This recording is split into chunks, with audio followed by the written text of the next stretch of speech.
Make sure you're comfortable. Place your feet flat on the floor. Make sure your spine is straight and your shoulders are relaxed.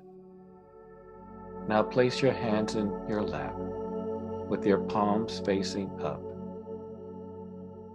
When you're comfortable, gently close your eyes. Now take a long, slow, deep breath in through your nose.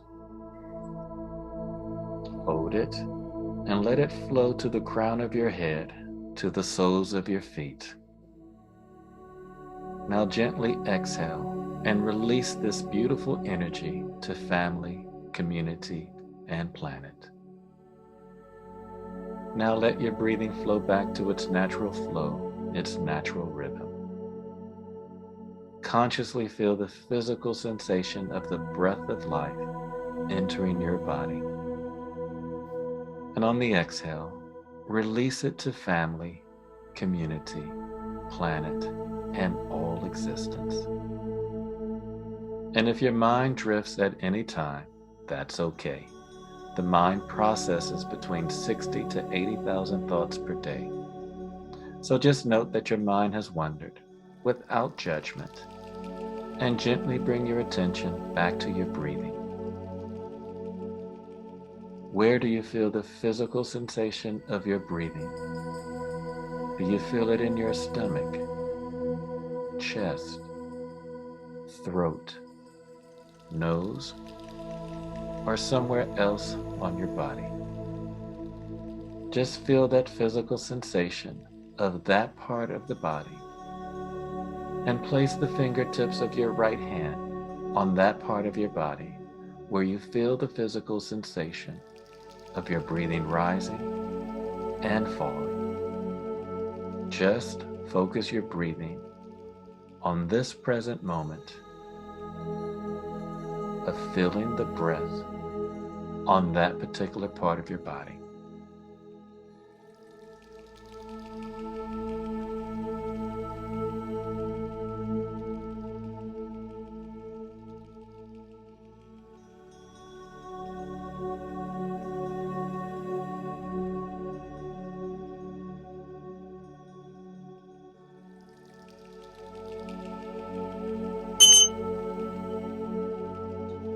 Now take a long, slow, deep breath in.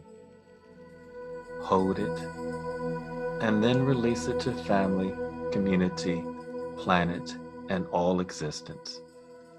And when you're ready, gently open your eyes and welcome back to this power and community form.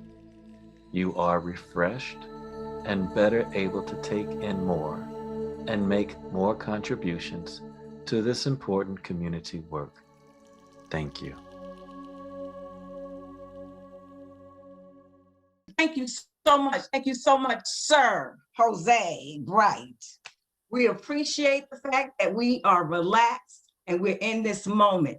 And once again, I share with you, it is pouring down rain outside, but we have virtual sunshine in here today. And so, first of all, I want to say this initiative is about the South Fulton community. Yes, it is. It's about that. But we know that many of you that have joined us today are not residing in South Fulton, but we want to inspire you. We want to educate you, and we hope that you will adopt some of these theories and these ideas that you may want to bring to your own village, your own place of residency. So with that being said, I want to say that Ubuntu Community Catalyst Group got started with a community-driven approach and getting their ideas, their views on how they wanted to improve their communities. And thus, their work was noticed by the United Way of Greater Atlanta. So today, I am happy to introduce to you two dynamic young ladies, Katrina Mitchell, Chief Impact Officer at the United Way of Greater Atlanta, and Kim Addy, Senior Director, Place-Based Initiative, Community Engagement, United Way of Atlanta. Ladies, we thank you for being here. Katrina? Sure. Good morning, everyone. It's so wonderful to be here with you. I just want to bring you some few remarks and just thank you all for all the work that you all have put into this. We're so appreciative of this. So as many of you all know, United Way of Greater Atlanta has been in this community, bringing together both people and resources to really support the communities across the 13 metro counties. But we also have been in the last couple of years thinking about what it means to really support the child well-being of our community, right? And what it looks like to support well-being. And so we have been on a journey the last couple of years of thinking about what does it mean to think about community and child well-being. We have our child well-being index and data that has allowed us to see that all these issues are interconnected and that families don't live their lives as single issue lives, but they live their lives thinking about their health, all the things that are meaningful to them to really help them thrive. And our role is to help to bring those people and resources together to support the community. So I'm so glad that I'm here with you, but I'm even more excited just to thank you all for your service every day. I strongly believe that service is the rent we pay for living. And so this is the service to the community. I live on the southwest side of Atlanta, so I'm super excited about all the work that you all are doing. But I just wanted to leave you with a quote from idol of mine and a leader that for me just demonstrates all the small things that happen. And so Marian Wright Edelman says, we must not, in trying to think about how we can make a big difference, ignore the small daily differences we can make, which over time add up to the big differences that we often cannot see. So I just want to thank you all for all the small differences that you all make that really are going to add up to something dynamic and transformative for the South Fulton community. So I'm going to turn it over to Kim, my colleague, and I just bring you greetings from our team at United Way and just thank you all so much for all the work you're doing in the community. Thank you for having us here today. I feel very privileged to be a part of and supporting the work that you all are doing. Queenie, I love your energy as a facilitator, and I love all the folks that have been able to join us today. I feel like today, just continuing the energy is going to be full of amazing genius, full of thoughtful intention, full of hope, full of knowing, and knowing that the community knows what it needs and has the answers. 4 years ago, we set out to develop a framework that we call Brighter Future, which is the work that you all are driving. That framework is centered in principles of equity, and our intention was to build a framework that led and drove our work using equity at the center of it, that it would guide our analysis of data, that we would be thoughtful about the complexities of the issues that we see and that we're going to address, and honestly just be an ongoing reference point and a guidepost to ensure that community voice is at the center of change. And that's how we see it. Our organization continues to be on a journey around equity, and you all and the work that you are doing is a demonstration of that. Our vision for Brighter Future is that all communities in the metropolitan Atlanta area are self-determining, right? Are equitably resourced and resilient and imaginative, which is what you all are driving towards. And so I'm just here for a few minutes to support you all in the work that you all are doing.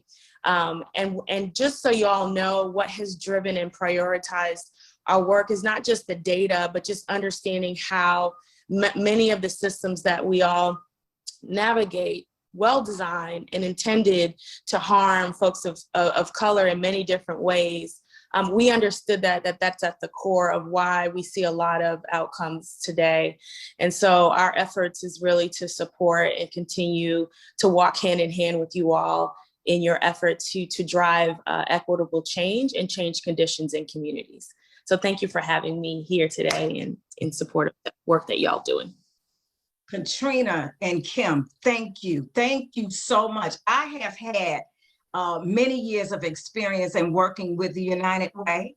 And the United Way has supported many of the individuals that I work with every day, particularly older adults. And I thank you so much for the heart that represents it's really the heartbeat of a lot of people who have challenges in their life. So we thank you. We thank you so much. So moving right along, everybody, I want to talk about a little bit about how it all began, and not me actually talking, but we have a video from our co-founders, David Gibbs, Mary Wilson, and Sir Jose Bright. Maria, are you ready to show the video? I sure am. Ubuntu Community Catalyst really came out of a need to address the critical issues that were impacting the citizens of South Fulton adversely. Because of my involvement at that time with Health Promotion Action Coalition, it was an initiative that Fulton County Board of Health around a partnership to improve community health, and also the South Fulton Human Services Coalition. And my involvement with that agency was because I lived in the community of South Fulton.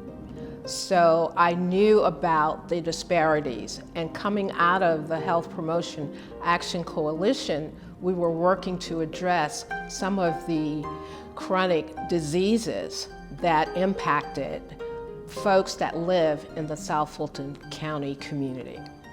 David came as a way of the CDC because the Fulton County Initiative was being funded by the CDC.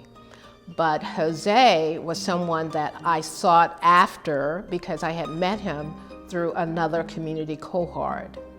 And I went to see him and told him about the needs in South Fulton. At that time, I didn't know that Jose lived in South Fulton. And of course, he agreed to help us. So that's how the three of us came together. So when Mary, David, and I sat and we had to come up with a name for the nonprofit, we tossed out a number of names, but we weren't hitting anything.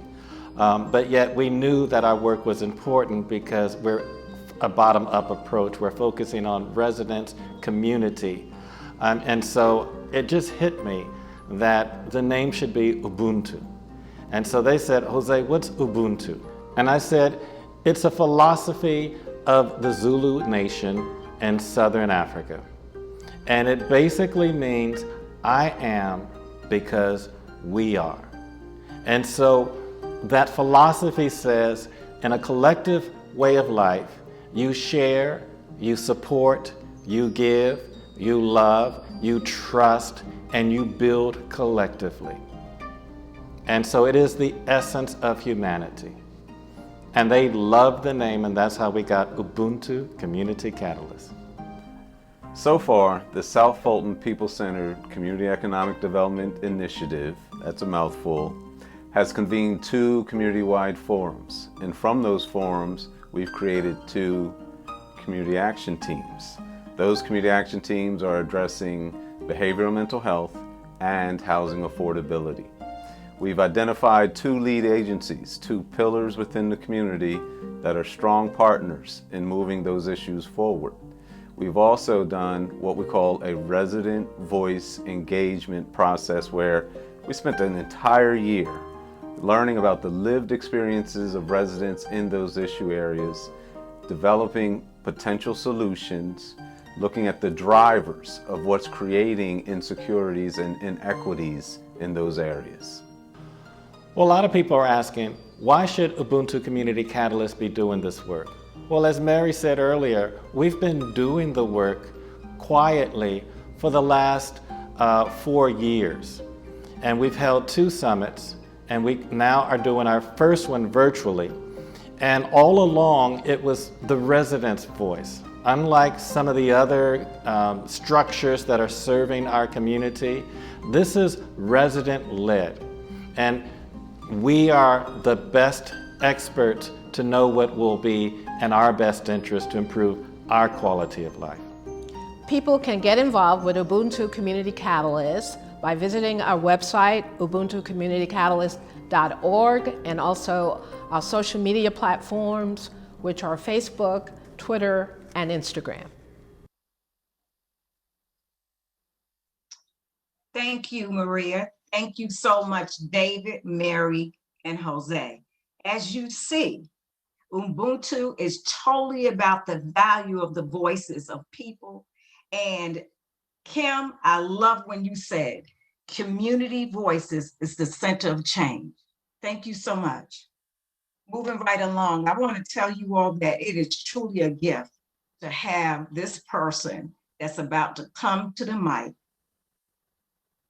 as our speaker for today, Nathaniel Smith, founder and CEO of Partnership for Southern Equity. David, would you mind introducing Nathaniel to us? Not at all. Thank you, Queenie. Appreciate it, and appreciate the energy you bring, and appreciate the energy in this room, this virtual room. Goes to show you that even virtually, we can create a collective Ubuntu energy, and it's exciting to be among you all. But I'm tremendously excited to introduce my man, my brother, my guy, an individual who is not only, you know, Atlanta's equity champion, but this brother is holding down the Southeast region of the United States and really has established a national platform. We say to each other, Nathaniel was talking about equity before anybody was. You know what I'm saying? Wow. He got out in front on an equity atlas where he took data and did an analysis of the regions of Metro Atlanta, and he's never looked back since. So the Partner for Southern Equity is a stronghold in the nation, and a voice that people are listening to. Nathaniel's a voice, and we have that voice in the room here today. So my brother, please step forward and deliver a message for us. Well, David, I really appreciate your kind words, and you know, it's always inspiring and humbling at the same time to be amongst family. And you know, I want to first and foremost, again, thank you, Miss Queenie, for doing such an excellent job so far. I know you will continue to keep the energy high for this event, and also Miss Mary and others who were not afraid to dream and work together to create Ubuntu Community Catalyst. I also want to take the time to also thank each and every one of you who did not find it a crime to spend your time at this summit, and even more so, the time that you put in every day to serve the community. When nobody's watching, when the cameras are not on, when no one could necessarily be a witness for your commitment to service, you continue to press forward in order to make your community better. And although human beings or a person may not necessarily see the work and the sacrifice that you are giving every day, the universe sees it. And at the end of the day, that is all that matters. So I didn't want to, you know, talk too long with you all today. Again, I'm just really excited that this effort has come together, that this summit has come together, this forum.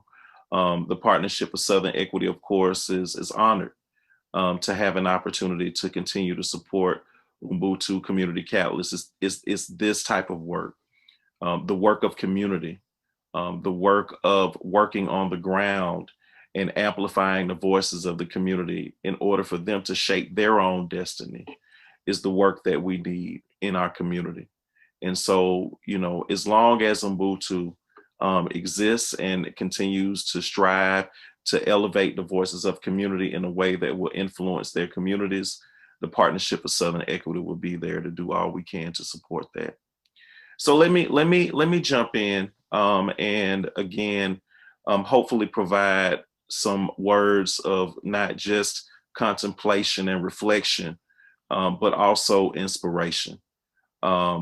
You know, the theme of this particular forum is power in the community. And, you know, it was really encouraging to see this forum really lift up the importance of power as it relates to creating a more inclusive and balanced community, a community where all people have the potential to reach their full potential. And we know that unfortunately in South Fulton, that is not necessarily the case. And it is not just because of the lack of motivation by the individuals that live in this community, in the community of South Fulton, or because residents in the community don't have the same dreams and hopes for their children or for themselves. It is because of policies and systems that have been put in place to perpetuate winners and losers in our region. It is because of a history of structural racism that has manifested itself in our economy as well as our built environment. It is a system that has been undergirded by structural racism that have minimized the ability for us to have a truly regional public transportation system. It is the history of structural racism that has facilitated an environment where over 90% of our job centers are north of I-20. It is a history of structural racism that continues to perpetuate redlining, a way that banks and lending institutions have taken away and also minimized opportunity for community investment in ways that will encourage strong and sustainable and resilient communities. And unfortunately, our local governments in many ways and our federal government have played a major, major role in minimizing opportunities for our communities, whether it be not allowing the infrastructure to be built in a balanced way in our communities where people will have adequate sidewalks and opportunities to get to jobs, or in some of our communities in South Fulton, where it's easier to buy a honey bun than a head of lettuce. Those things are not done by happenstance. So for us, it's about first understanding that, as James Baldwin said, history is the present. And we have to understand that there were decisions that were made, whether it be, again, the issues around infrastructure, where many of the roads that individuals utilized to drive north were actually built on top of Black communities in order to ensure that mobility for those segments of the community would have a chance to be realized in order for them to maintain their economic viability at the expense of our own. So we have to understand history, and we also have to understand the power of values and the power of how, in essence, policy is a reflection of the values of people in power. That those values in many ways, those values of extraction, those values of structural racism, those values of privilege did not just remain in the hearts of certain communities that were perpetuating structural racism. And if you notice, I didn't just say white people, because we also have Black people who have also played a part in amplifying and manifesting structural racism in our communities. It did not just stay in their hearts. It manifested itself in so many ways that continue to affect the children and other community stakeholders we care about in the community of South Fulton. So what do we need?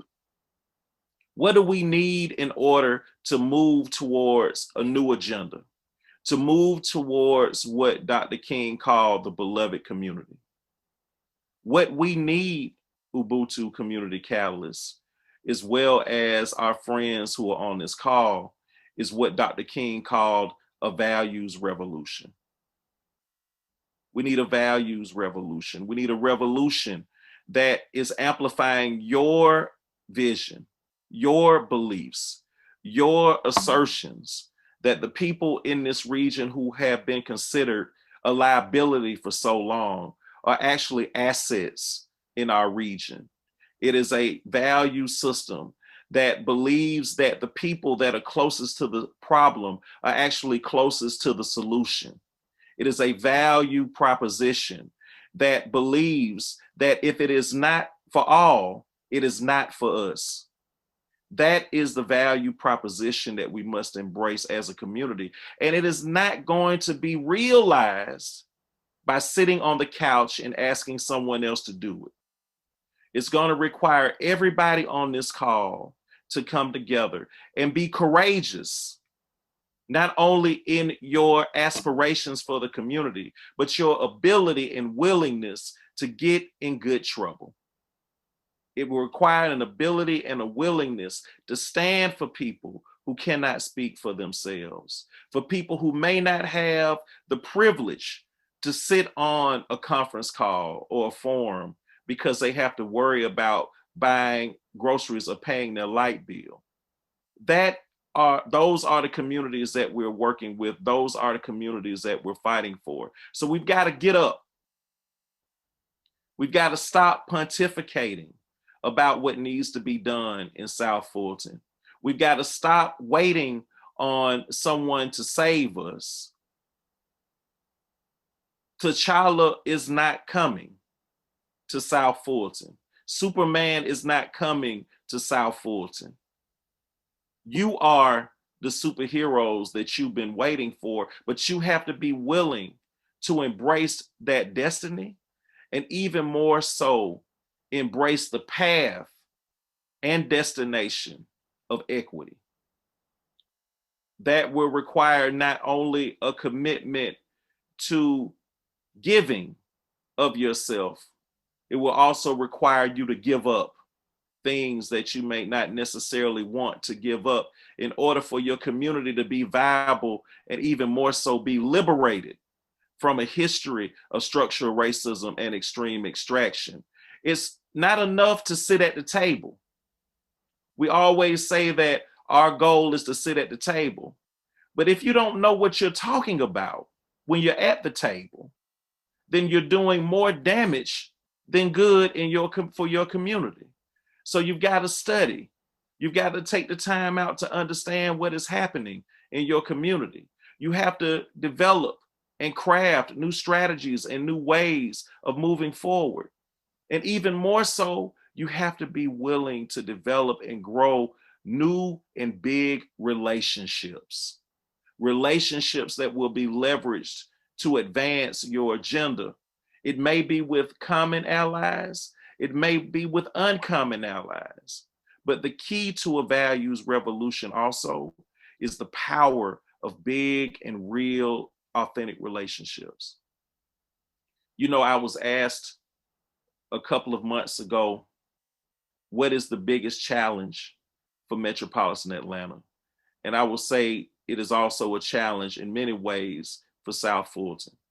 You know, people talk so much about the economic mobility gaps that we have in our region, where in some places, children only have a 4% chance to rise out of poverty, or the challenges that we face around income inequality, or the other challenges that we faced in terms of the gaps as it relates to where the jobs are and where the affordable housing is developed. And yes, those issues are major problems and they are major gaps. But to me, the greatest gap in our region, the greatest gap in Fulton County is the courage gap. It is the courage gap that minimizes our ability to realize the type of future that we want for our communities. And remember, power is the ability to shape your own destiny. That is what power is. It is the ability to shape your own destiny. You all have to come together and begin the process of shaping your own destiny and be willing to stand up and speak out and move forward. And that will require the wisdom of the community and the agency of the community. It requires a deep, deep look at the systems of oppression that continue to perpetuate the challenges that you are fighting against. It will take the realization of new public policies that will work to undo those systems. It will take a new world where empathy becomes the bridge between love and action. It will require you to take hold of the mantle that has been given to you to move forward and to create the type of communities that you want to see for current and future generations. So who will do this work if not you? And so I hope that you will take on that responsibility and that you will decide to begin the process of shrinking the courage gap in Fulton County. You know, I did not want to come to you today with nice and pretty PowerPoint presentations filled with data and statistics and beautiful stories about what PSC has been able to accomplish. If you want to learn about that, Google us. You know, if you want to hear about the statistics that articulate the challenges that we are facing in the region, Google it. I wanted to use my time today to make sure that you understood that numbers and pretty pictures will not liberate your community, that it will take the work that is required, the sacrifice that is required for us to be free. And I hope that you will commit to that path. And I hope that you will understand that your time is now, and that you will take that time and do all you can, both individually and collectively, to finally move South Fulton in the direction that it has been or should have been decades ago. A region that is that shining city on the hill, that is a beacon for equity and inclusion, for racial justice, not just for the metropolitan Atlanta region, but for the nation. So again, thank you so much for allowing me to share with you this morning. And I wish you a wonderful and happy and informative Power in the Community Forum. And again, thank you so much for allowing me to share. Thank you. Yes, let's give Brother Nathaniel a round of applause. You see the hands, Nathaniel. I got to say, thank you, Nathaniel, for reminding us that we did not get here by accident, but yet we are not victims, all right? And that beyond setting the table and being at the table, we need to set our own tables. And that true power is when we are setting our own tables. We got to step forward in courage and bravery towards action, sacrifice, and all those things. Thank you. We so appreciate you being here for as long as you can. So we're going to move on, and I'm going to turn it back to Queenie. First of all, I want to say, Nathaniel, I affectionately will call you Nate today because I feel connected to you, my brother. I respect you. You came to us raw. We have a very special person that we said, and his name is John Lewis. You're going to meet Mr. Lewis. That I said he was going to get our heart pumping and he was going to get this blood running through our veins. But I say to you, you started it today. Mm-hmm. Thank you so much for inspiring us and for you to get the heart pumping and the blood flowing. You delivered a powerful message. Thank you so much. Woo, that's all I can say. Woo! I know I can't hear y'all, but I know we all need to say, woo! Woo! Yes. I knocked off my glasses. Jesus, you're something else, Nate. You caused a heavy reaction in Queenie today. All right, moving right along. I talked to you all about the gratitude moment, and that's nothing but a drawing. We have our first drawing, ladies and gents, and I need to tell you, in order to be a winner, you have to be present to win. Just like that saying, you got to be in it to win it. You got to be in it to win it. So we have Maria with our virtual wheel. She's going to give us a little music and a little confetti. Your names are on this wheel, so listen out for your name. Go on, Maria, do your thing, girl.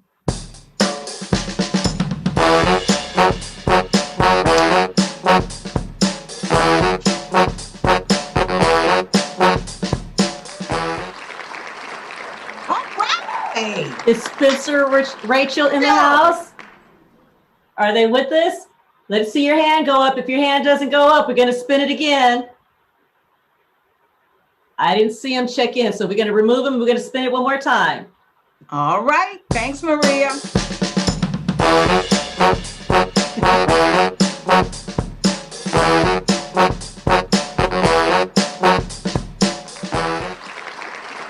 Burl, Camilla, are you in the house? What do you say? One more time, or should we move on? Oh. Burrow's not here? No, I don't see him on the list. Okay. One more time. Third time's a charm. Here we go.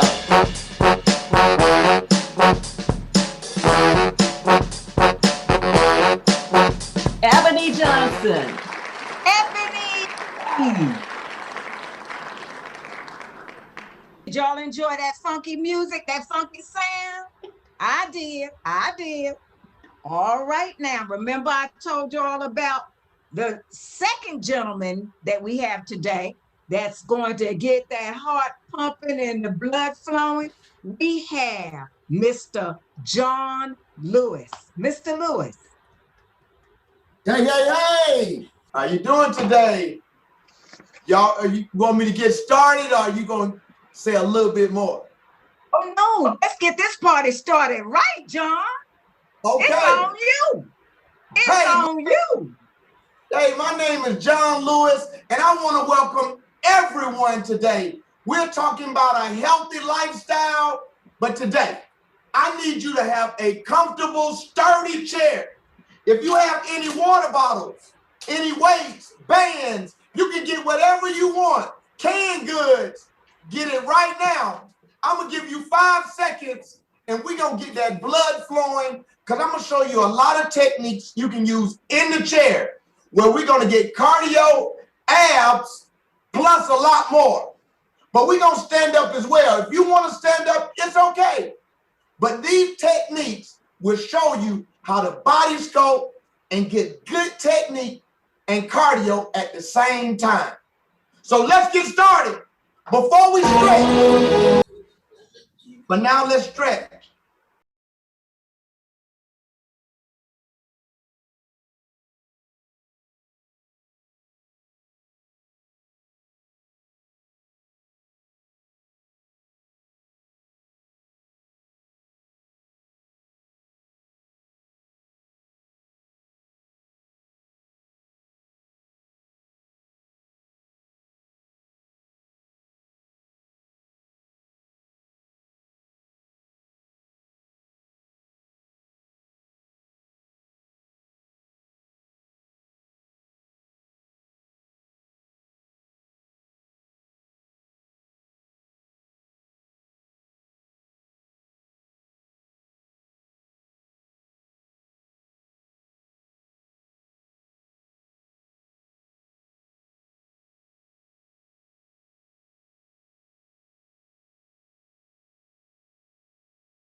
Please, I'm not finished. Wait a minute now, John. We got one more, and then we're going to bring you back a little later. Is that okay, everybody? That's it. All right, I just got one you. more. Just give it a little bit more. I need that upper body.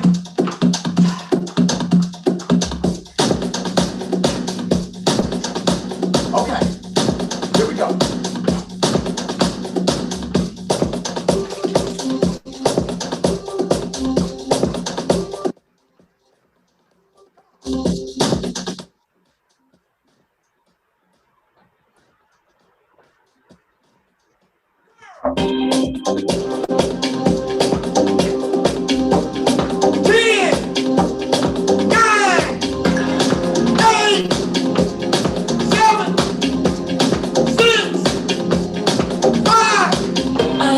4, 3, 2, Everywhere on and the breath.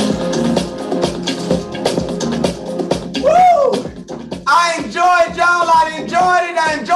And I love them faces. And like they said, I'm John Lewis. And see you later. Bye. Thank you so much, John. Thank you. Thank you. Now, you all know that, what? That's a powerful man right there. If your heart isn't pumping and your blood isn't flowing right now, then that means you were sitting there just looking. He had exercises for everybody. We appreciate you, John, and we look forward to seeing you a little bit later. Now we have a message from Mercedes Miller, College Park City Manager, who will present and bring us a brief message. Mercedes, are you here? I'm right here. I was exercising. Hey, Mercedes. Hi. How's everybody doing today? All right, good morning. First of all, thank you, Mary Wilson, for the invite to speak to you all. I bring you greetings from the great city of College Park. I am the interim city manager for College Park. I've been with the city for 26 years, and I was listening to Mr. Smith speak, and he was talking about the great things about South Fulton. So when you look at me, you're looking at South Fulton. I have been in the South Fulton area for 55 years. I attended Morris Brown College. I went to Atlanta Public School. I live on the South Side. I work on the South Side. I play on the South Side. So when you talk South Fulton, you're looking at South Fulton. As a leader of the city, I always have to give homage to, there's two of our citizens, which is Miss Mary Sheffield and Miss Audrey Wilson.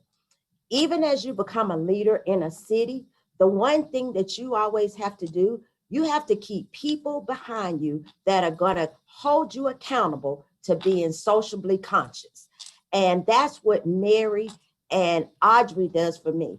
If something's going on in the city, Mary sees something wrong, Mary's gonna pick up the phone and she's gonna tap into that gift I have of making a difference. And she's gonna hold me socially conscious to what's going on in my area. So I speak on behalf of leaders. If you don't have somebody that can speak into your conscience, then you're not leading the right way. I want to lead to make a difference. I just don't believe that God put me in this place and not want me to make a difference in other people's lives. So I am a transformational manager.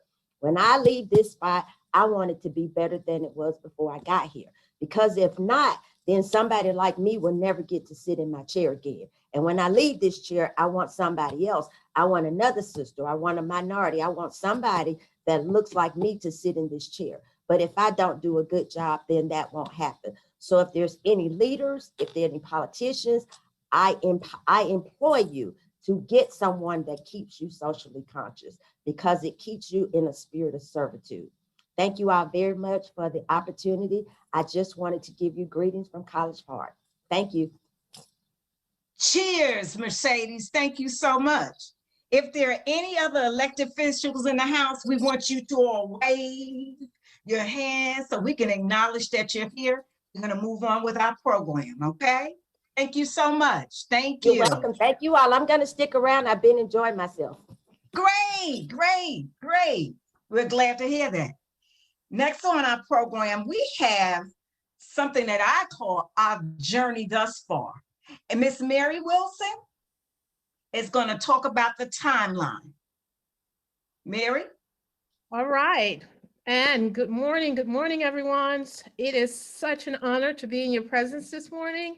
And because we are now looking at keeping on track as it relates to time, I'm going to just breeze through this. I know that you all probably can see this graphic that's on the screen now, but I think it was already mentioned in the previous video that our journey started, I think it was 2018 when we had our first summit, but David and I actually started to work toward the power revealing journey back in 2017.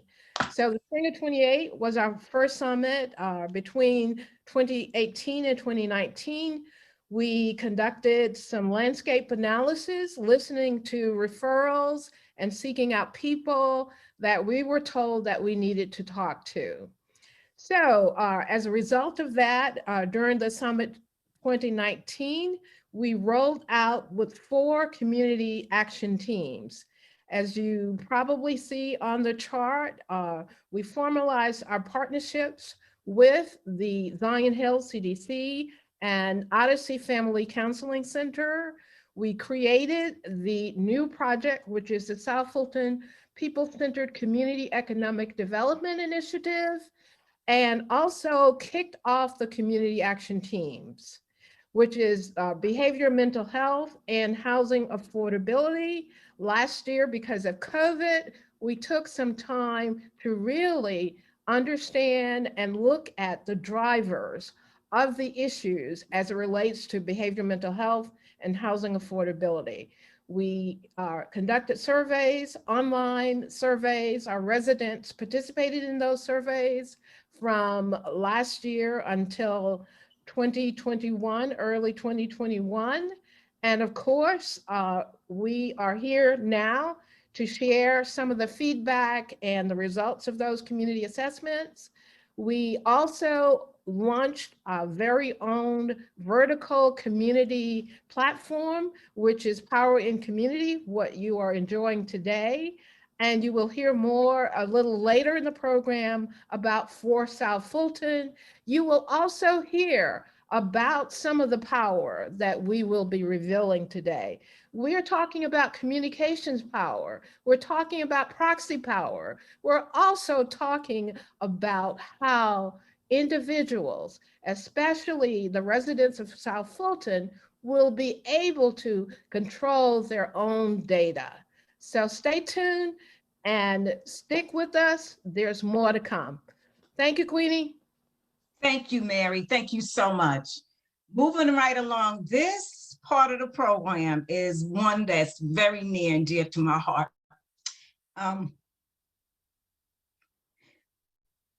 I say this from my heart. I think that you need to get your tissues out, get your little tissues out. This is the part of the program where we have 2 brave individuals telling their personal story. And it's about behavioral mental health, their struggles and where they are now. So before we show the video, Maria, I want to share a quote with you all. And that quote goes, "The experience I have had is that once you start talking about experiencing a mental health struggle, you realize that actually you are part of a big club." And that person that made that quote is Meghan Markle's hubby, Prince Harry. After the video, Jose is going to come on and talk about some behavioral mental health data, findings, and recommendation. Right now, get your tissues out. Odyssey Family Counseling Center is a community-based nonprofit organization that provides counseling services to children as young as 4 years old. We work with teenagers and adults and families. We were established in 1973. So we provide services to people who may have challenges in regards to depression, anxiety, trauma, interpersonal relationships, stress, addiction. These are some of the challenges in which when we work with clients, they come to us for help. Then I started drinking. Then I started, going to jail. And I got married, and I thought, by me being married, that was going to change things, but it seemed like it escalated. So there's an overwhelming need for behavioral health in African American communities. We know that the stigma associated with receiving mental health services is very high in all communities, but specifically in the Black community. So our job here at Odyssey is to make that easy, make it okay for people to attend therapy and to come and receive mental health services. So we think that's one of our tasks, is to make that happen. As a new mommy, a new twin mommy with baby boys, I suffered a bit with postpartum depression afterwards. It was a real struggle for me, and I was lost trying to find my way. And after doing some soul searching and just, realizing that I really did need help. It was not baby blues, but it was really full-on depression.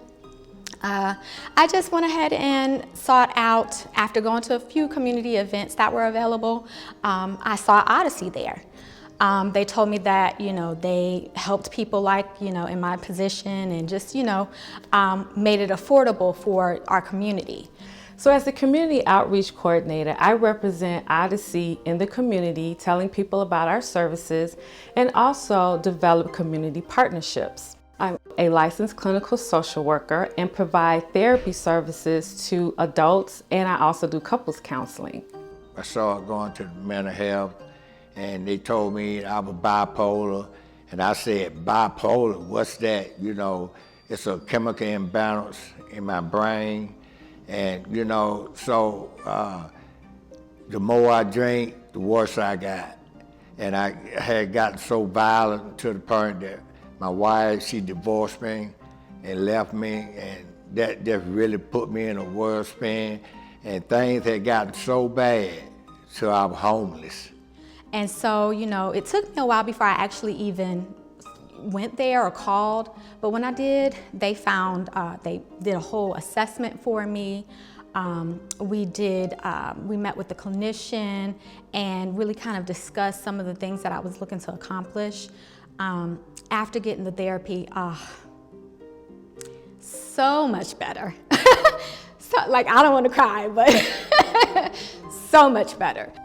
Odyssey's mission is to improve the well-being of families and individuals by providing comprehensive behavioral health services. We're exceptionally happy about the fact that Odyssey was created and is still going on. It's still a viable organization even in 2021. Our mission and vision have changed a bit over the years, and it has evolved.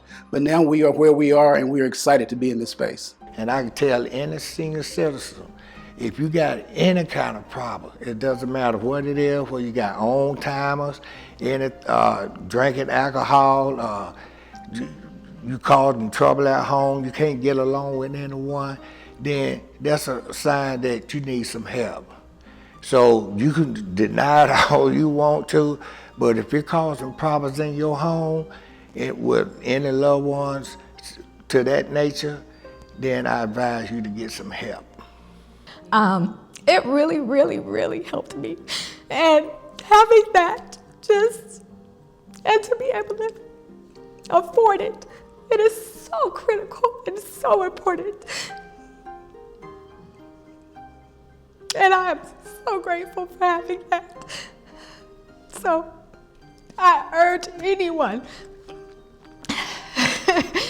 that is in my position, if has ever felt that, maybe even just an inkling, to reach out, get the help that you need. It is imperative to do that self-care. That's about self-care.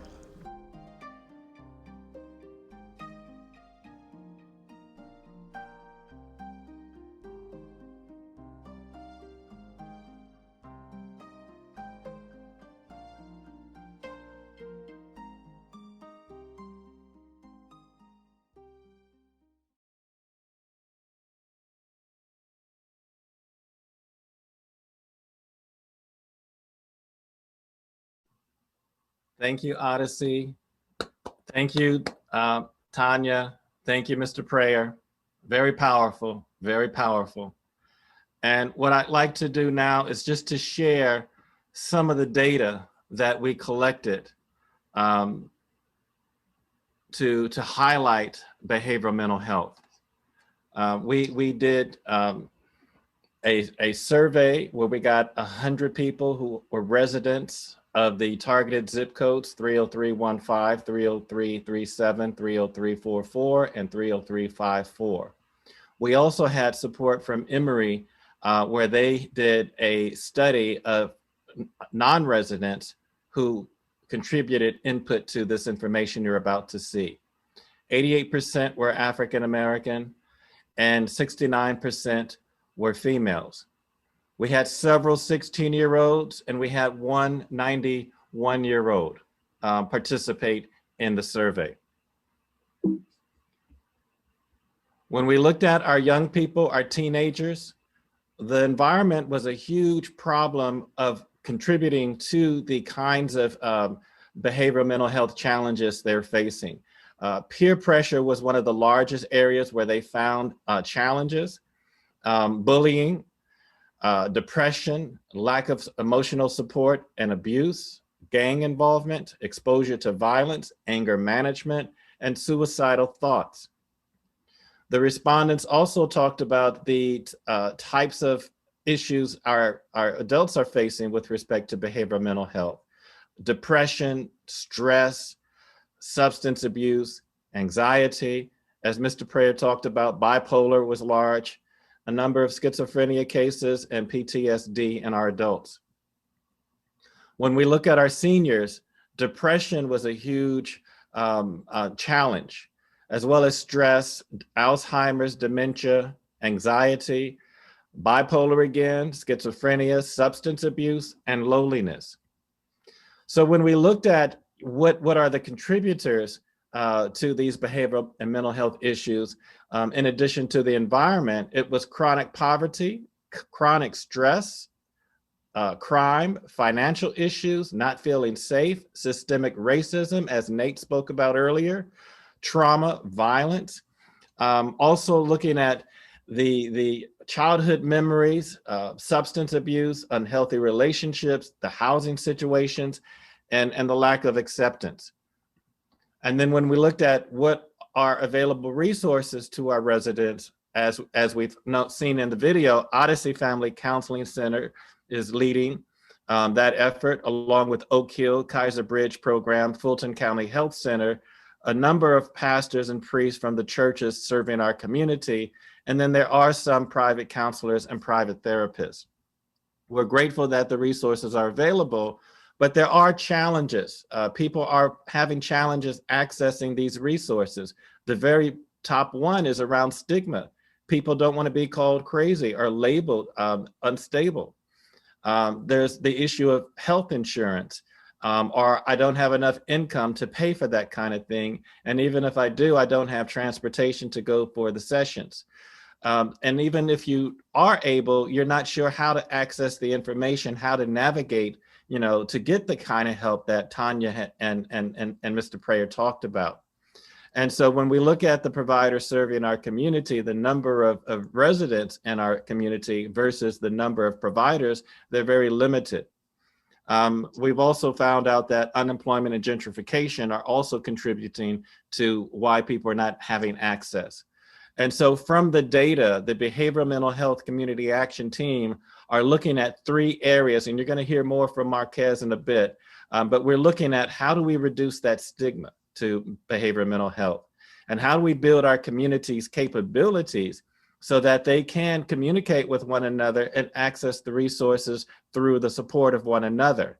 And then that third piece is around accessibility and availability, making sure that our residents can navigate through these challenging systems and processes and get the access to the support they really need. And so that's what the Behavioral Mental Health Community Action Team has done to date.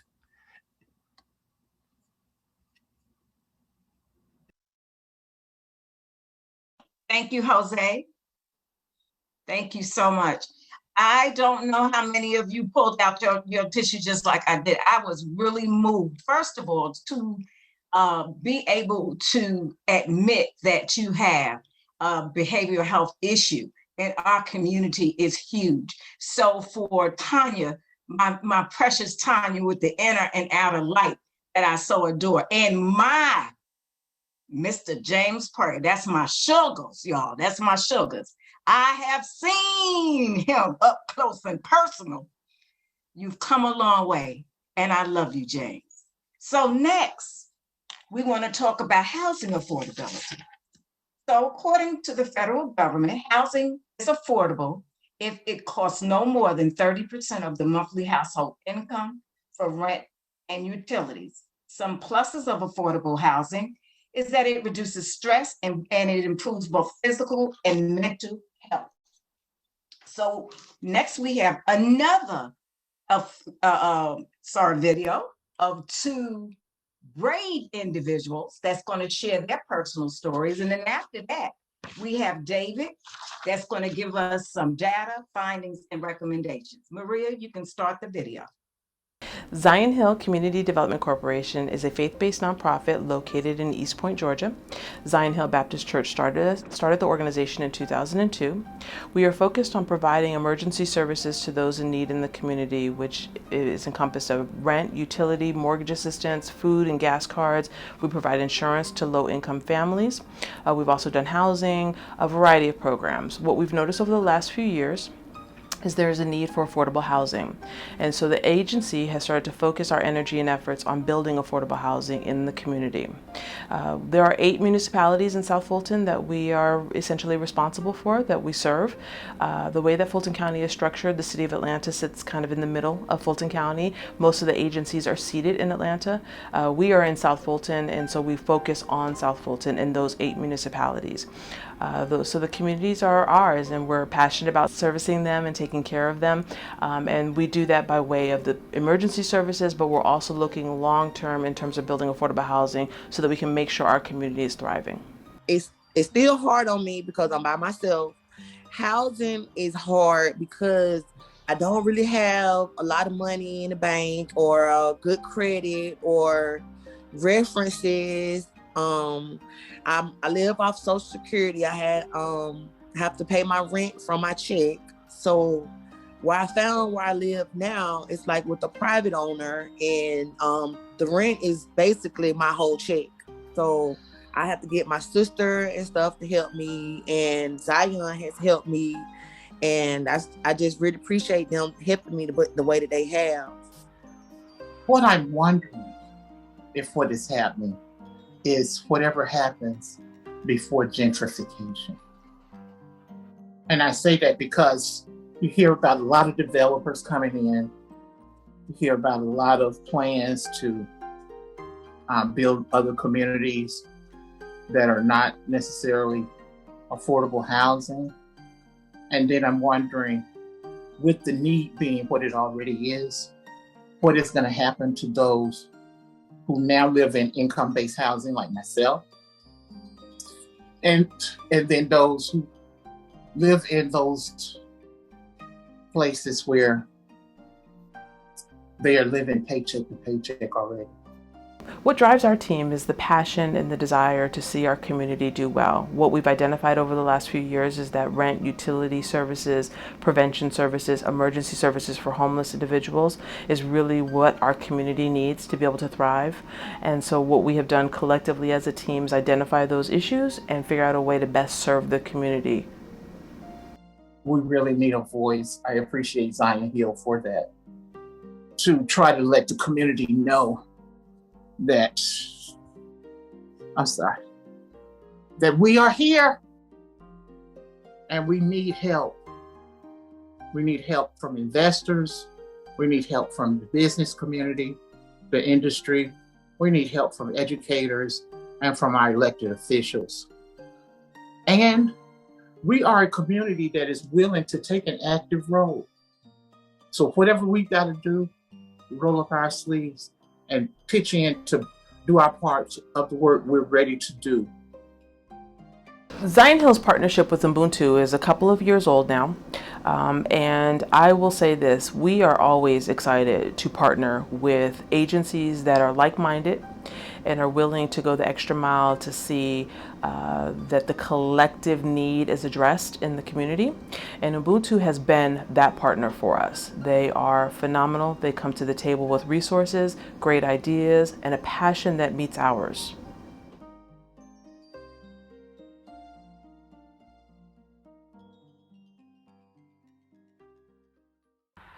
So, like you saw with the behavioral mental health group, for the last year, we've been looking at data to attempt to understand, at a deeper level, what's exactly happening for South Fulton residents.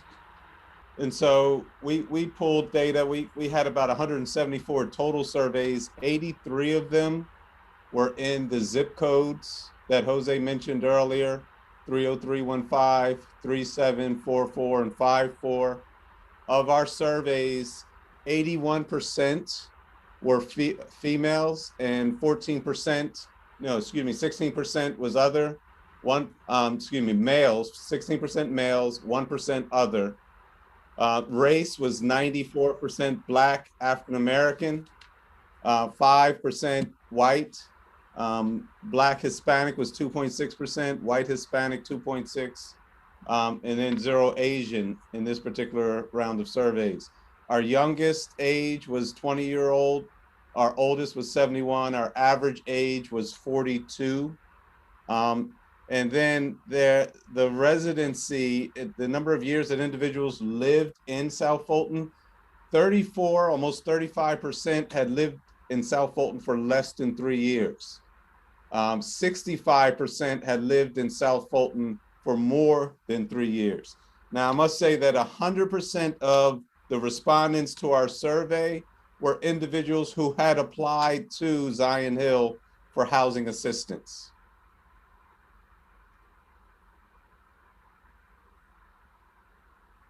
And so the lived experiences of individuals, 45% of the individuals who were surveyed were experiencing some sort of housing cost burden. And that means that they were paying more than 30%, you know, and matter of fact, I think the average was individuals were paying 45% of their monthly expenses towards either rent alone or rent and utilities. We even had an individual who was paying as much as 84% of their monthly income. So imagine 84% of your monthly income going just to rent and or rent and utilities. All right. We asked the question, you know, what would individuals like to pay? You know, and we had everything from less than 10%, 10 to 15%, 16 to 30, 30 to 49, and greater than 50%. Now, the ideal obviously is in that 16 to 30%. I'd love to be paying 16% myself. You know, 40% of the people, almost 41% said they'd like to be there. But you can see all these other areas indicate that there's room for education, for people to learn where their budget should be. The number of dependents in the household, in terms of children under 18, the average number was 1.75 children in the household. And then dependents who were over 18, so having adult children in the household with you, that is close to 1 child per household who's over 18, you know, which we see a lot of children not growing up and moving out. I think that's just kind of the way of the world right now. In terms of the number of individuals who've had a utility shut off in the last 3 years, 30% said, yes, I've had a utility shut off in the last 3 years. 65% said no. How many were homeless in the last 3 years due to inability to pay? 33% have been homeless in the last 3 years due to inability to pay. How many have been formally or informally evicted? 16% have been informally evicted in the last 3 years. And so getting to the root causes or the drivers, you know, what's behind issues. Now, as you know, this last year has been very unique in terms of the influence of COVID. A lot of things were attributed to COVID. It was probably the #1 factor, at least as people were experiencing it last year. But right behind that, you see employment, and there's mental and behavioral health, the stress, there's the trauma that people have experienced, either past or present in their lives. And then, of course, in terms of housing, the housing related issues, mostly circulating around the emergency assistance needs, et cetera, et cetera. But there was also some awareness of people around the impact of their education or the quality of their education or lack of education, the transportation issues as well as utility and food insecurity, and then childcare coming in at number 10. It's just showing you a picture that, as Nathaniel mentioned, as others have mentioned, it's not just a single issue. It's the combination of all the issues that are really having a cumulative effect on people's lives. So then we started to ask folks in a focus group, you know, what's the best thing to help you address your issues related to housing insecurity. Number one, obviously on the list, you see that bullet, job security, better pay, and more consistency of jobs and income.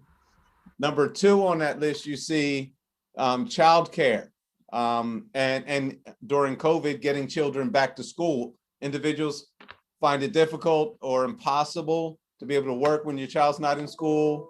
And obviously childcare is an ongoing issue. A number of childcare is closed down and so forth. Parents are concerned about the safety of their children and their health. And then last but not least, financial assistance, all types of financial assistance, emergency assistance, down payment assistance, if you want to purchase a home, home rehabilitation. And then we ask people, what do you think is the best thing for all residents of South Fulton in addressing housing insecurity? And number one was the awareness and availability of resources. Everything we mentioned earlier, financial, food, utility, housing, rehab, childcare. You know, there's a general understanding by people that we need to look at these issues of and patterns of gentrification and displacement, as was mentioned by Ms. Audrey Wilson in the video and several others. The examination of gentrification, how do we manage it, control it, and then again, being an advocate for yourself and others. And so, you know, this leads us to our overarching strategies. We have to increase overall housing affordability, you know, which is a combination of what people are paying as well as the availability of housing units. Increase awareness, access, and availability of housing resources for residents, as well as increased community building and advocacy.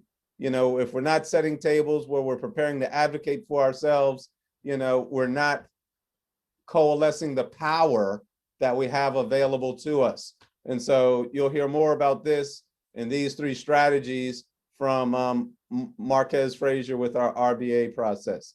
So that's our data for housing affordability. And I turn it back to Ms.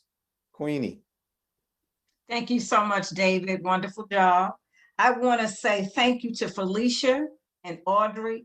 Thank you so much. It takes a lot to share what's happening in your life, your struggles, and you did that so openly, and we appreciate it. We appreciate the fact that you express your gratitude for what Zion Hill has offered to the both of you. And we also want to say that we thank you for giving tips on what is needed and what we can do as a people, what we can own. So once again, thank you so much. Right now, I'm going to bring up Mr. Marquez Frazier. Now, thus far, you've had been a part of hearing a lot about data. I mean, Nathaniel touched on, Nate touched on data. Kim touched on data. Jose and David shared data. And it can be boring. It can be a boring thing, but I'm gonna tell you, who is going to want to put money and invest in anything unless they can prove where their money is going? It is not enough to say, well, a lot of people in that community, they show me a lot. What does a lot mean? So I like what you said the other day, and I'm going to bring Marquez Frazier to the, I want to say to the floor, but y'all know what I'm talking about. Virtual floor, how's that?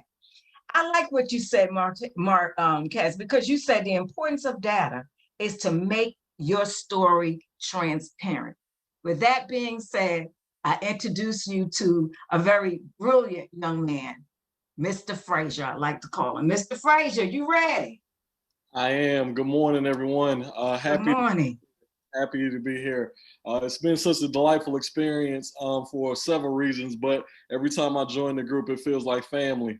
And so I think that's that is not a small statement, but certainly a strong statement, just in terms of the power of South Fulton and the community building power and the collective that we all are here under. I'm gonna just request access to be able to share my screen, but while that is being worked out in the background, I do wanna just sort of set context for what we're talking about today.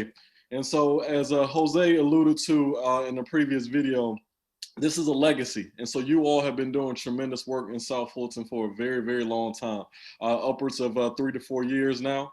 And it's important for us to really sort of recognize that and recognize where we are in the process, because what I want to introduce today is a way in which we're continuing to build on that legacy of the work that you've been doing for so long.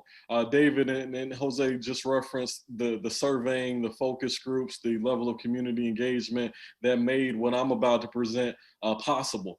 And so again, just if I can request access to share my screen. Okay, and so Ubuntu, I am because we are. That's a statement that just sort of really has always stood out to me for several reasons, and folks that know me well know that I live by an ideal of together we accomplish more, so it seems to fit. But taking all of that energy, that grace, that diligence, that intentionality around community from the Ubuntu framework, I thought, again, it was important to think about the legacy that we're coming from. And so essentially, again, as I stated, years of experience in this space, community surveying, focus groups, building community action teams, and partner organizations in order to support the work that we're doing. What's important here is that residents are included in all of these processes. All together. It was a really good time, and we talked about RBA. And so we went through the framework. We talked about the different pieces of what it meant to be sort of using the results-based accountability framework, etc. And then from there, we got into an accelerated process. We knew that the Power and Community Conference was coming up, and so we wanted to make sure that we had everything that we needed in order to present here during this time to sort of explain sort of all of the work that we've been doing for so long. And the reason that we were able to get into accelerated process, because again, you all have been doing the work already. And so it was just a matter of us coming together as a community and putting those puzzle pieces together to really help to elaborate, refine, clarify the stories, the ideals, the aspirations that you all share in South Fulton, particularly around behavioral mental health, as well as housing affordability. And so with that being said, we went through an RBA series. And so working independently with each community action team, we went through an RBA series to help us clarify, refine, and share the following questions. What is it that we do? How do we serve? How do we create impact? And how do we measure success? These are the questions that if we can answer it concretely and succinctly, will be instrumental in us being able to A, share our stories with a level of consistency, and B, being able to garner the support that we need from the broader community, and C, just leverage our continued performance management framework to be able to measure impact and to create greater results for the communities that we serve, which is the main thing that we're doing here. And so what brought this all together is teamwork. Again, I can't reiterate enough how important the Ubuntu philosophy and framework is to this overall work. But I always think about teamwork as a way to optimize and maximize and grow from a starting place to a place that we couldn't reach individually. And so I just really wanted to just take a moment to shout out, celebrate, and honor all of the contributions, perspectives, voices that have gone into our process to make what we're creating happen. And so again, I just wanted to continue to acknowledge that work, knowing that we've been moving quickly to get to this point. And so what is this point that we're at now? And so I shared in the chat links to scorecard software. And so what scorecard software is essentially a tool that will help with our transparency in order to share the information that we're doing with a broad audience. And so what it essentially allows us to do, simplify data collection process, standardize it, improve performance, measure outcomes, and the main thing is communicate with residents and stakeholders. And so all it is a communication tool around the work that community action teams are currently participating in. And so it gives us an opportunity to quickly access the work that we're doing and be able to track performance around the work that we're doing. And I want to just demo that in just a second here.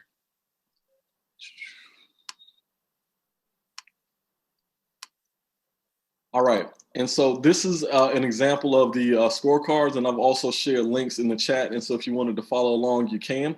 But this is the framing for the housing affordability scorecard.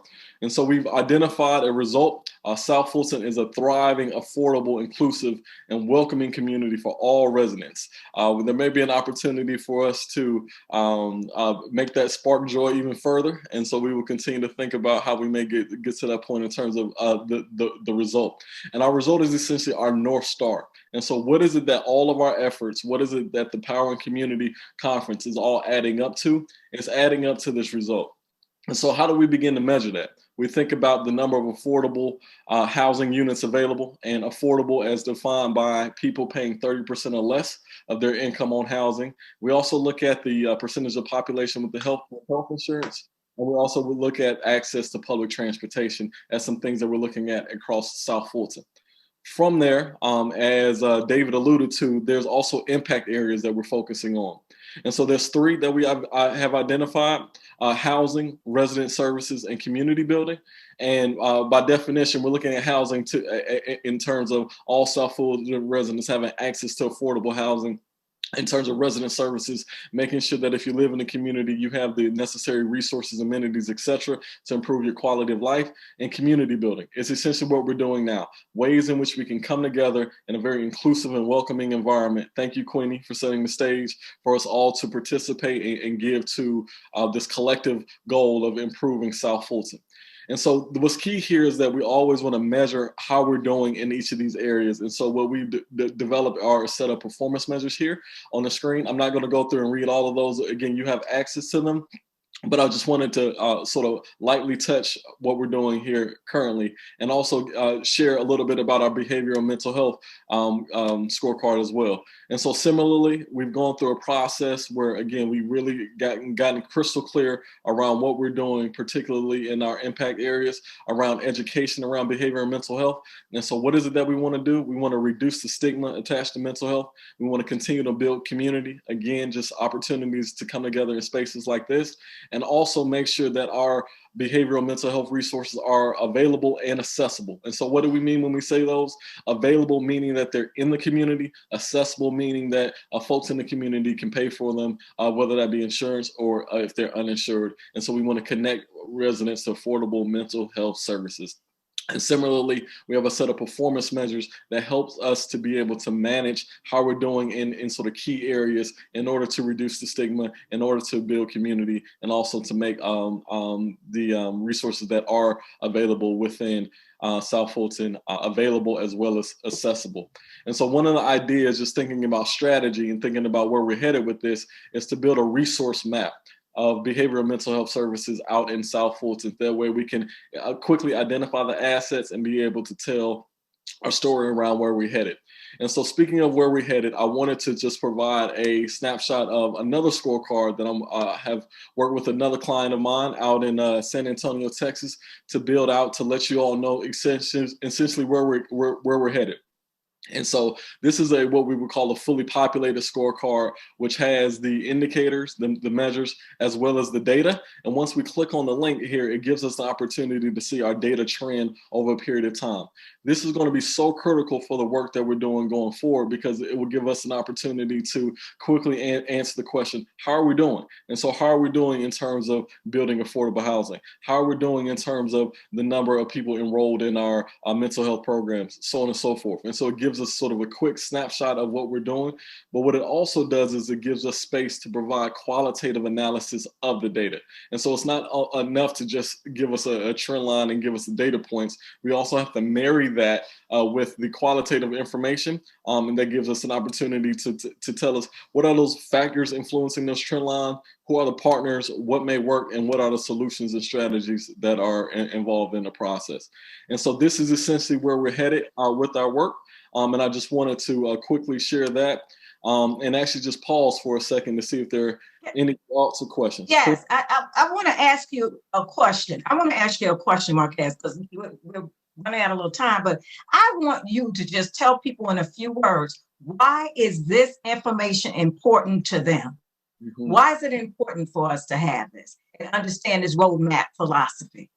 Great question. And so I think about it in terms of two two points. And so the first point is that you want to be clear around sort of your investment of time, energy, and resource. And so all of the work that we're doing in the community, we want to know, is it actually helping people? Are people actually moving the needle around housing affordability and around mental health?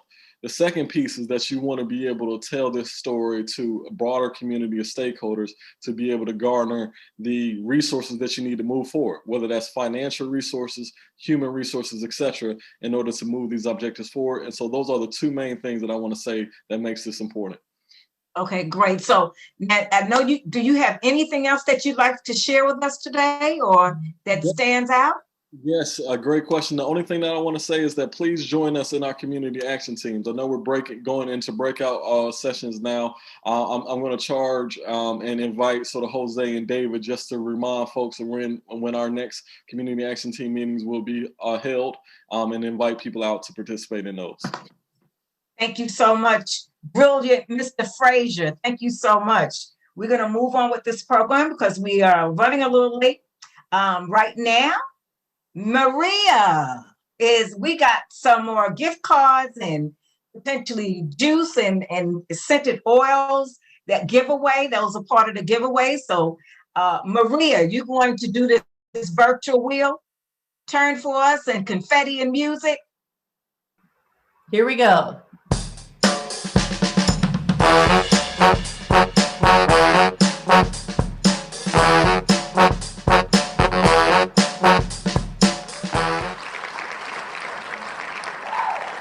Williams Barbara.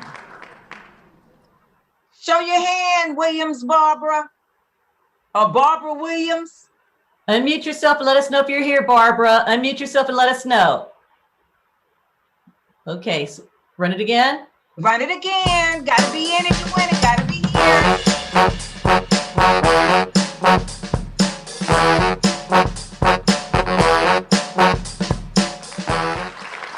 Lynette Hamilton, are you here? Unmute yourself and let us know. Lynette, no? Let us know what you're gonna do. You want us to run it one more time or should we move into the breakout rooms? One more time. Okay.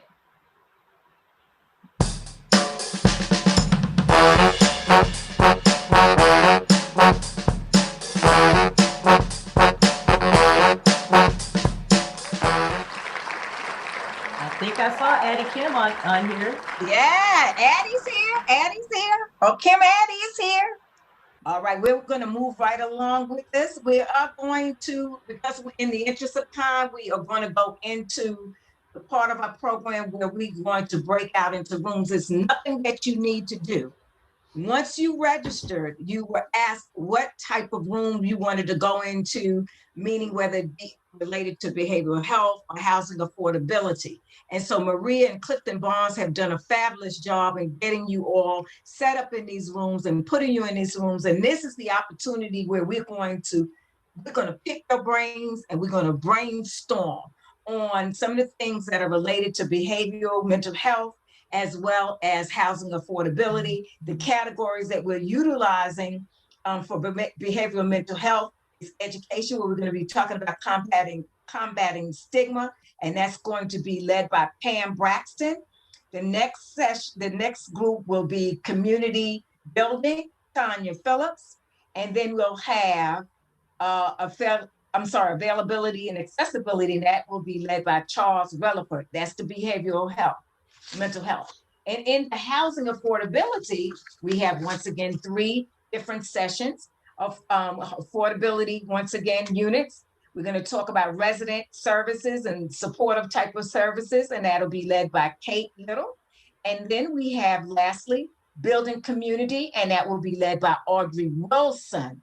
So once you get into these rooms, you will be given instructions on how these rooms are going to be ran. We have a few minutes to do this, and we are going to look forward to coming back, working out with John, and then we're going to find out from each of these sessions some key takeaways and next steps. With that being said, let's go into our own break room. We look forward to picking your brains. Thank you.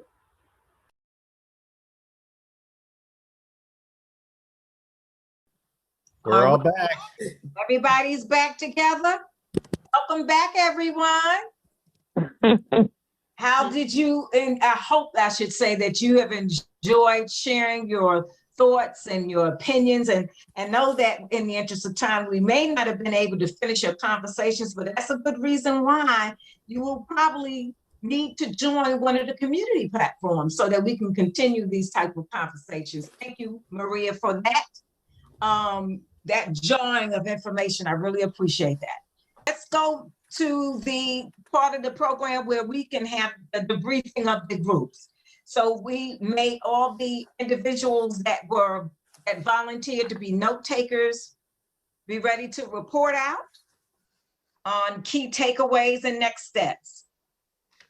And once again, I want to thank all the facilitators, Dawn, Kate, Audrey, let me go back, Tanya, Pam, and Charles. Thank you so much. And of course, the note takers and the participants. So who do we pick on first? I'll go. Okay, all right, Dawn. All right, come on, Dawn, come on. Okay. I was getting ready to volunteer somebody. I was getting ready to volunteer. Okay.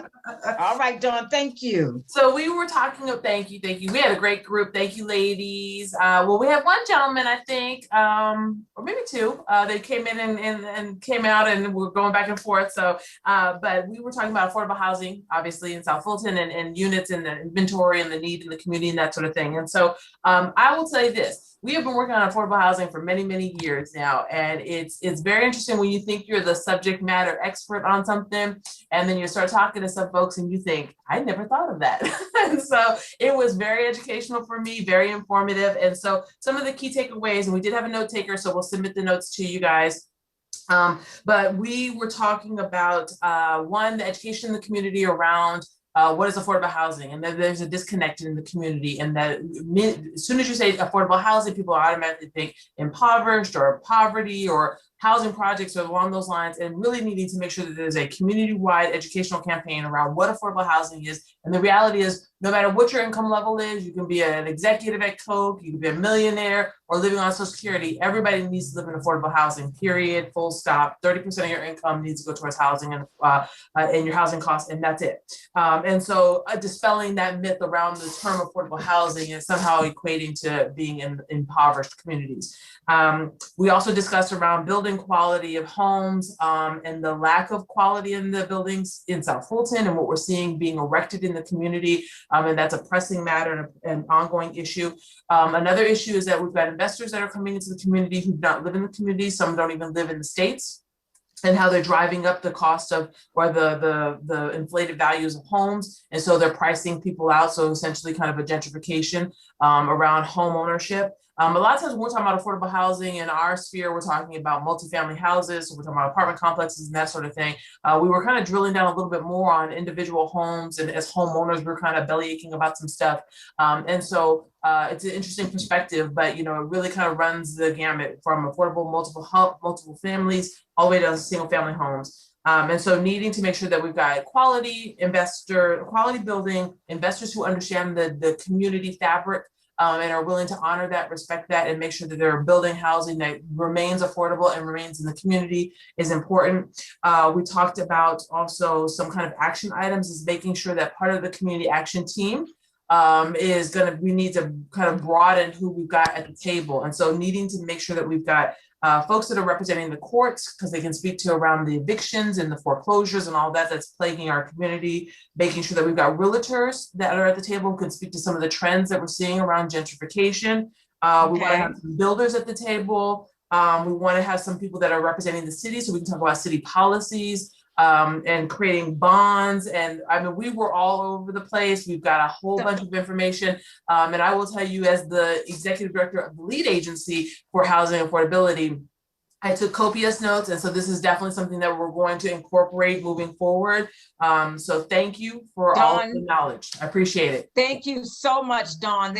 And so for all the rest of the presenters, we have a maximum of 2 minutes. Great ideas, great opinions. We really appreciate you all, and we will get that information from you later. Next, I'd like to volunteer Kate, who was the person, or Kate, or whoever you have designated, the topic of discussion was residents, resources, and services. So our group got off to a little bit of a late start. We had some technical difficulties, but we did try to answer at least a couple of the questions, just in terms of what's missing. There was a discussion about the people don't really know where to go for resources and referrals. So some information available to increase access to services, to give people more of an idea of what's available. Also, we discussed some of the barriers, and a big barrier is the lack of technological skills, computer skills, especially for older adults, and the fact that so many programs now require accessing by internet, by computer. So that seems to be a barrier. And then a couple of people brought up, we haven't really talked a lot about homeowner assistance. So what's missing is looking at not only the needs of renters, but the needs of homeowners, especially now. We're still being affected by the pandemic. So people may need help not only with paying their rent, but also paying their mortgage, and also rising property taxes. So I think those are the key takeaways from the resident services session. Thank you so much, Kate. And whatever else you have to mention to the group, we're going to send that out later, okay? Thank you so much. Thank you. The last housing affordability group was building community, and Audrey was the facilitator. Quickly, Audrey, or your representative, please report out. Yes, ma'am. Our representative is Sister Yoli. She's gonna start off. Okay, and I can, if Audrey, if I leave anything out, Audrey's gonna interject, but I'll try to read my notes. And some of the things that we discussed was what stood out from the presentation earlier today. And Deborah mentioned that she was impressed that there were many more resources available now than 3 years ago that she had not been aware of until now. Stacy discussed racial and gender inequality, which oftentimes leads to gentrification of affordable housing, and how do we want to create choices to minimize the poverty that people remain in place. Also, the lack of home ownership, and why do we not explore and develop this to better stabilize alternatives, such as providing people to go from lease to owning in large multi-unit places, specifically for individuals with fixed income, so that they can come out of just renting and ultimately be able to own. And Miss Yoli, Audrey, and group, everything that you all talked about is of importance, but in the interest of time, would you just share with us one other thing that you would like to share with the group so that we can have the other three groups to present? How about you, Audrey? And I can give you the notes. Thank you so much. Thank you for understanding. Okay. Yes, I'd like to say, Ms. Queenie, that one thing that stood out for me, which one of our attendees brought out, is that we have to develop relationships, as Nathaniel Smith alluded to in his presentation, between our landlords and our renters.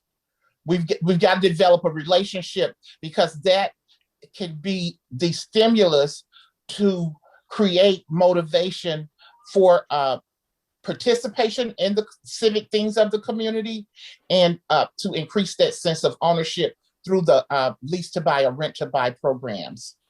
Okay, thank you so much, Audrey. Fine work, group. I mean, everybody thus far, give the housing affordability three groups a hand, everybody. Thank you. And now we're going to move to the behavioral mental health group. Pam, briefly, keep it to 1 minute. Give us an overview, please, of the stigma. I'm gonna try. Okay, my group was awesome. We first talked about what mental health was, what mental health stigma was. We talked about how stigma is a big part of the challenge culturally and generationally. When we address stigma, then we can address other challenges. We can address income, access to healthcare, insurance, but the stigma is something we must address. We talked about peer support groups, other support. Sometimes your family isn't as supportive. So going outside, training residents in, we talked about mental health first aid, to be able to train people in the community and family members in regards to mental health. As far as the action team, what we should do, the group stated, stay open-minded, transparent, have a good attitude, take action, just don't talk about it, be about it.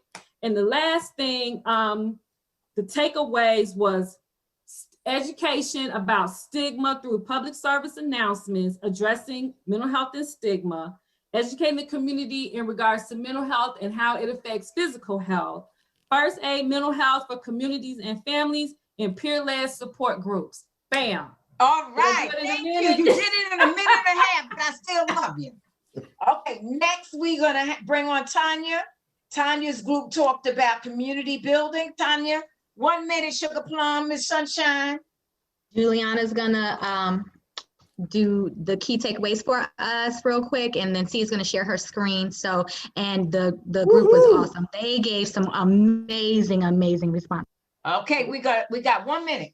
All right, 1 minute on the floor. The standout from our group was definitely the real life stories. Connecting with people and hearing what they actually went through was definitely a major standout. One of the major things that we talked about was a need to reach out to more people, the bringing back of community. We also spoke very directly and gave some other pointers on our videos regarding having respect before services.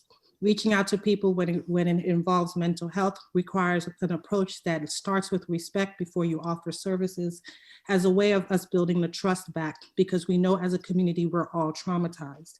One of the things we also talked about as a takeaway to make that happen is activating what we have in the community within. We have students and young adults that are learning crafts, that there's an opportunity for them to exercise their crafts within our community. We don't have to go too far away. We know that when it comes to younger children, when it deals with behavioral issues, they love to learn from other young people too. So activating our future teachers, counselors, our future lawyers for policy issues is another way for us to strengthen what's happening within our communities, for us to start to bring back community, for us to lead with respect, and for us to be able to have more homegrown solutions that are actually based on the people's needs and not what we think they want. 1 minute. Thank you. Love it. And lastly, Charles's group. 1 minute. You can't have them outdo you, Charles, so you got to stay to 1 minute. They did a fine job. I got my number. I got my 18 on the floor here. All right, come on with it now. Come on. Okay, so in our group, what we identified, what stood out in the video was basically that mental health was shown in various forms, from postpartum depression all the way to bipolar. So it gives people a different look at what mental health can present as.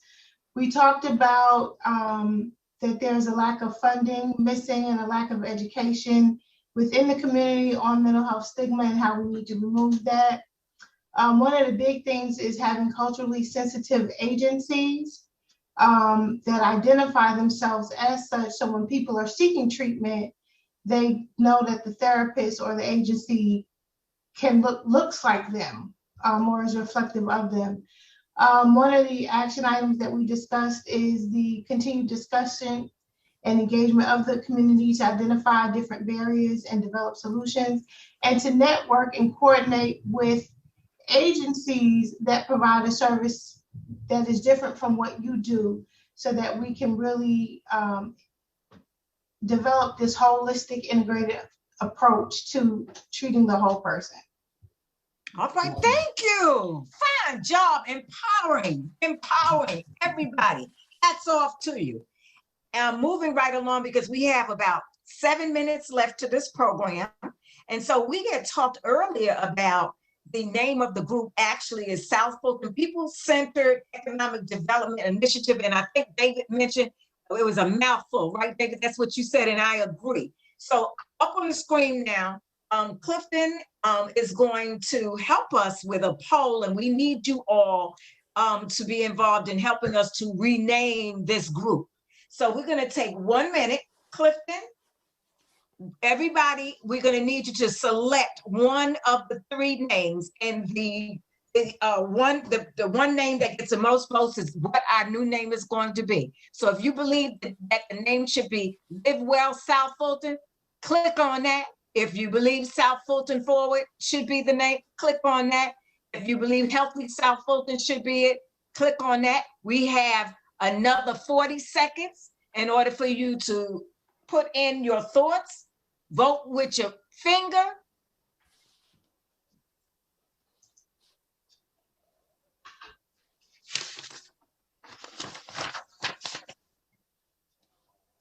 Are you keeping time?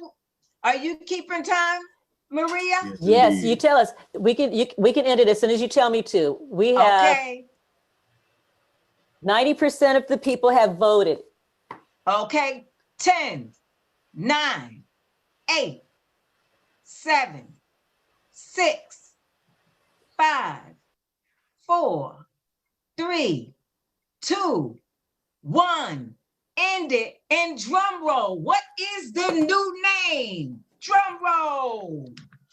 And the new name is Live Well South Fulton. I love it. We love it. That was my choice too, everybody. Me too.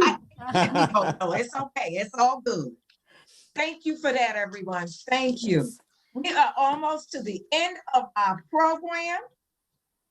I am going to introduce a small 4-minute video for South Fulton. It's a message from Denise Townsend. Maria? Yes, ma'am. The seeds of For South Fulton really came out of work by our United Way South Fulton Advisory Board when we really started focusing a couple years ago on the power of partnerships.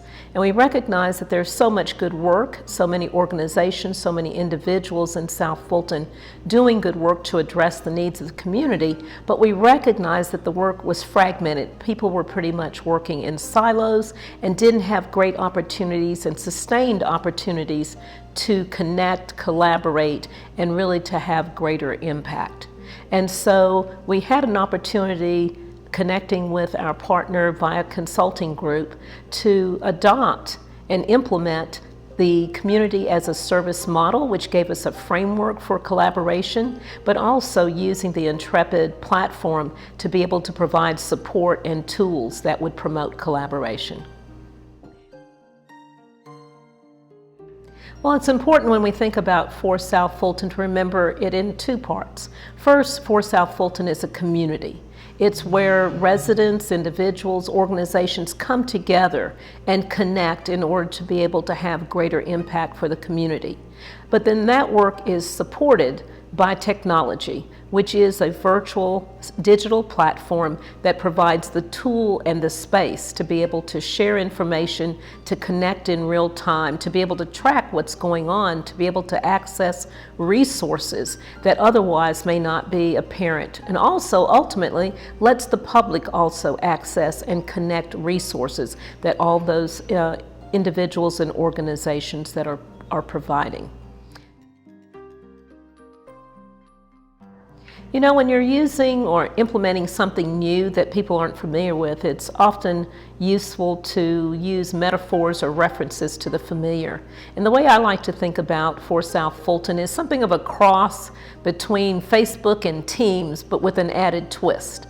Some of us in our work get a chance to use the Teams app, which lets us connect in our work and share work and do things as group and as individuals. And of course, most of the world is familiar with Facebook and how that lets you connect. So if you think of bringing those together, but the space is really for community, that's what the For South Fulton platform is about.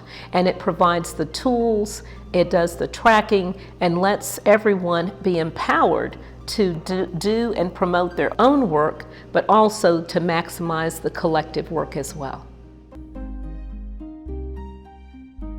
Sure, to join the For South Fulton Community Platform, contact UCC. Mary Wilson will be the person that can get you hooked up.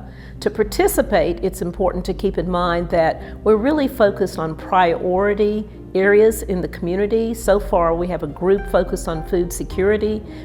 We're looking at affordable housing, we're looking at behavioral health. And so when you start thinking about participating, identify where's the best fit for you as a resident or you as an organization where you think you can make the best connection and contribution so that we can be sure we're all coming together. The reason for the partnership with UCC for us at United Way and the For South Fulton community is because it's such a great fit. Three aspects of that are fundamental for UCC. There's the mission, which is all about being people-centered, and the principle of empowerment, and also about collective work. You put all three of those together, that's what For South Fulton is about, and so it makes for just a perfect alignment. Mary, we want to bring you on so you can wrap up. Again, we are extremely proud of all of you who had the courage to register and then to show up and spend your rainy morning and afternoon with us. We appreciate what you contributed, and especially as it relates to next steps. We invite you to become a part of our community, or just as Denise said in her message, you can easily join us. If you want to know who else was with us today, you are already a part of the community. You can go back into the virtual site and click in your name, someone else that you might have seen in the chat, and you can connect, send messages to them directly. But more importantly, I hope you guys, in terms of your takeaways, that you can remember the message that Nathaniel Smith charged us with around courage and value and connecting and building relationships. And that is what is going to take for us to move this work forward. I know that you are looking for next steps. As we've said, the evaluation piece is the next step. And then we will send you information from the behavior, mental health, and also housing affordability in terms of the next calendar dates for those opportunities. But again, thank you, and I send it back to Queenie. All right, thank you so much, Mary. Once again, you have a chance to win a wonderful $25 Amazon gift card once you submit the survey. Lastly, we have another gratitude moment. We have a $25 Walmart gift card. So Maria, let's go with the virtual wheel again.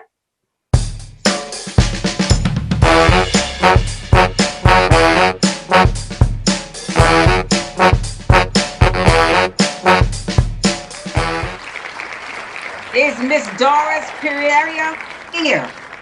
I didn't see that name at all today. Okay, let's shoot it again, Maria. This is a lucky one. This is a lucky one. I like that. Robin Bussey. Robin, I hope you're here, Robin. Raise your hand, Robin, if you're here. I don't see Robin. One more time. One more time. We had 80 people register, I believe.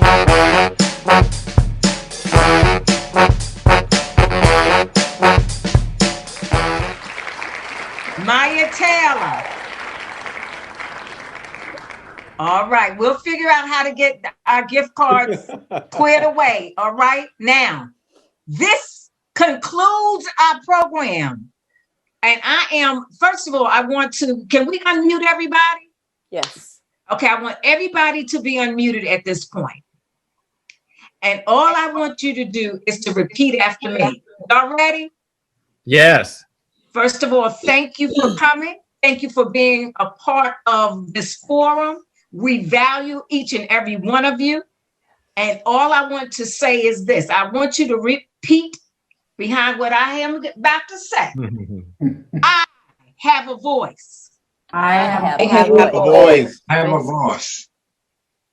My voice matters.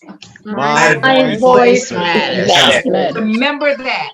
Have a wonderful day. Stay dry. Great job, Queenie. Thank you. Thank you, everybody. I'm going to throw a link in the chat. Thank you. Great job, Queenie. Woo, that was Great fun. job, everyone. Thank you. Thank you. Thank you all. Enjoyed it. Thank Peace and blessings, everyone. I miss Blessings. Love you, James. Love you too. Love you, everybody. Love everybody.